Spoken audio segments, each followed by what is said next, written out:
ಉಳ್ಳಾಲ ತಾಲೂಕಿನ ಬಾಳೆಪುಡಿ ಗ್ರಾಮದ ನವಗ್ರಾಮ ಸೈಟ್ ನಾರಿಯಗುತ್ತು ಗುಡ್ಡ ಪ್ರದೇಶದಲ್ಲಿ ನಿಷೇಧಿತ ಎಂಡಿಎಂಎ ಮಾದಕ ವಸ್ತುವನ್ನು ಮಾರಾಟ ಮಾಡುತ್ತಿದ್ದ ಆರೋಪಿಯನ್ನ ಪೊಲೀಸರು ಬಂಧಿಸಿ 55 ಗ್ರಾಂ ಎಂಡಿಎಂಎ, ಒಂದು ಮೊಬೈಲ್ ಫೋನ್, ಡಿಜಿಟಲ್ ತೂಕದ ಮಾಪನ ಯಂತ್ರ ಮತ್ತು ಇತರ ವಸ್ತುಗಳನ್ನು ವಶಪಡಿಸಿಕೊಂಡಿದ್ದಾರೆ.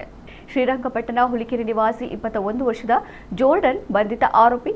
ಈತ ಪ್ರಸ್ತುತ ಬಾಳೆಪುಡಿ ಗ್ರಾಮದ ಕುಕ್ಕುದಕಟ್ಟೆ ಸೈಟ್ನಲ್ಲಿರುವ ಸೆಫಿಯಾ ಎಂಬುವರ ಬಾಡಿಗೆ ಮನೆಯಲ್ಲಿ ವಾಸವಾಗಿದ್ದ ಎಂದು ತನಿಖೆ ವೇಳೆ ತಿಳಿದು ಬಂದಿದೆ. ಖಚಿತ ಮಾಹಿತಿ ಮೇರೆಗೆ ಕೊಣಾಜೆ ಪೊಲೀಸ್ ಠಾಣೆ ನಿರೀಕ್ಷಕರು, ಉಪನಿರೀಕ್ಷಕರು, ಸಿಬ್ಬಂದಿ ಮತ್ತು ಮಂಗಳೂರು ದಕ್ಷಿಣ ಉಪವಿಭಾಗದ ಡ್ರಗ್ ನಿಗ್ರಹ ತಂಡದವರು ದಾಳಿ ಕಾರ್ಯಾಚರಣೆ ನಡೆಸಿದರು. ಕೊಣಾಜೆ ಪೊಲೀಸರು ತನಿಖೆಯನ್ನು ಮುಂದುವರೆಸಿದ್ದಾರೆ.